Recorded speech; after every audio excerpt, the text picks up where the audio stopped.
Hey, what's up, everybody? This is Charles Sabanzo, and welcome you guys to another episode of the DREAMERSPRO show, where we cover everything from sports, hot topics, classic debates, entertainment. I'm going to give you guys a fresh perspective on things and how we see them. Well, this conversation has started, so let's get into it. As you guys know, the Lakers have now gone up 2-0 against the Houston Rockets. Game one, we all kind of thought that was going to happen. Game two was the one that surprised a lot of people. And coming out of that game, what we discovered was the Lakers are a really good team. LeBron is really good at basketball. Kevin Durant looked like he looked like an absolute novice out there because he seemed like he couldn't understand how to play against double teams, which is incredible for a guy that's played for 15, 16 plus years to not understand how to attack double teams. It was pretty bad. And also it exposed the coaching of Ime Udoka, who I thought was going to be much better at coaching, but not able to get Kevin Durant on the move and get him easier looks. But it's hard when you don't have a really good ball handler on the team like a Fred VanVleet, right? But hey, that's not the Lakers' problem because the Lakers have their own issues as well. They're missing multiple ball handlers, multiple scorers, so no one is feeling bad for the Houston Rockets. But now the conversation is beginning to shift. We're now hearing that after this 2-0 start, that LeBron James should be the one, should be the first option on the team. We just recently did a show with Skip Bayless saying this yesterday on Gil's Arena, where he's like, he thinks the Lakers are better without Luka Doncic. Take a listen to what Skip had to say here. I just think they're a little better basketball team on both ends of the floor without Luka. Ooh. The last time I saw Luka in the lineup was against a really good team on April 2nd at Oklahoma City, and it was 44-21 after the first quarter, and it was 82-51 at halftime. And last night, and obviously in game one, I saw a team with LeBron orchestrating. LeBron has far less ego than Luka does. Wow. Luka has to be the whole show and obviously can be a defensive liability, but Luka is the most inefficient player in the league. He obviously is an offensive scoring genius, but he led the league in shots attempted per game. He led the league in three-point attempts per game. He led the league in free throw attempts per game. And he led the league in turnovers. He also led the league in scoring. But he's the Showtime Laker singular, where the whole show, the whole world revolves around Luka. And last night, especially on defense, I saw connection. I saw trust. I saw positivity and momentum on defense that fed the offense. I saw, I don't know, Kevin Durant just drives me crazy. But, you know, they had soft doubles in the first half, and he makes 6 or 7. And then they come with hard doubles in the second half, and he just shrinks like he's never played the game before. And he has a poor handle against doubles, always has had.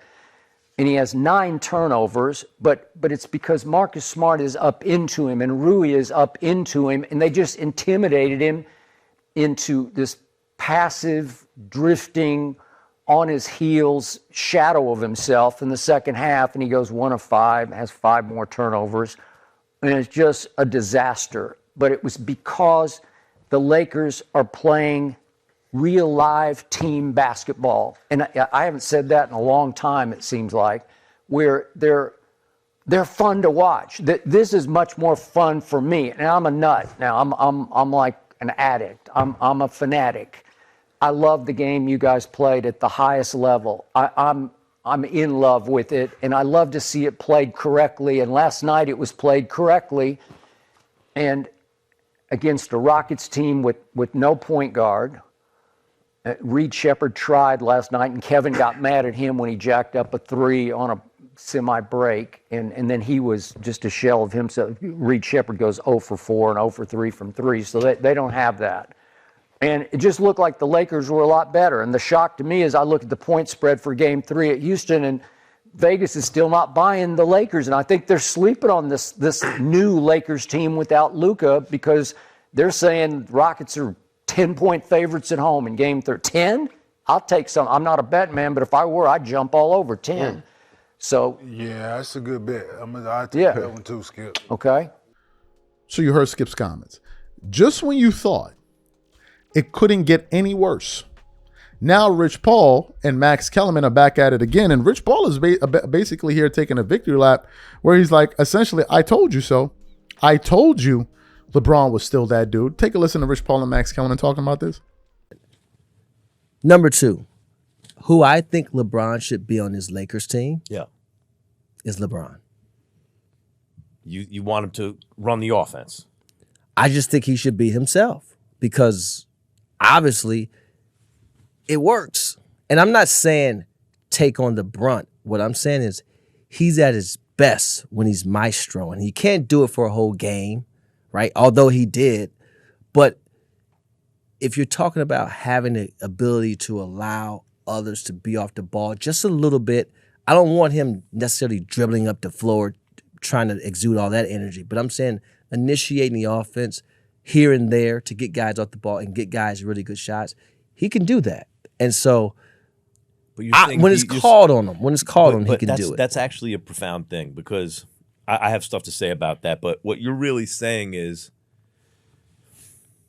LeBron was trying so hard to fit in and give the keys to Luka that there were shades, but there were shades of the first year in Miami. Obviously, LeBron's not the same player that he was. Luka doesn't have a championship like Wade had, but there were shades of it in the sense that, look, LeBron, we know you're trying to do the right thing and say but you're so in your head about it that it's affecting the way you're playing and it's affecting the team. You just got to be yourself.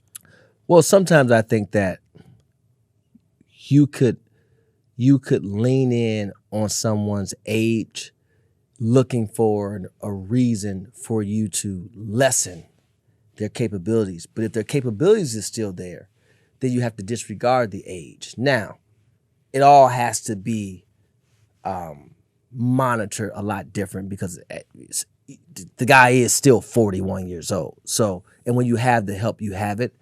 But LeBron was 41 in like 1997. He's the oldest man on earth. I can't believe he's still doing this.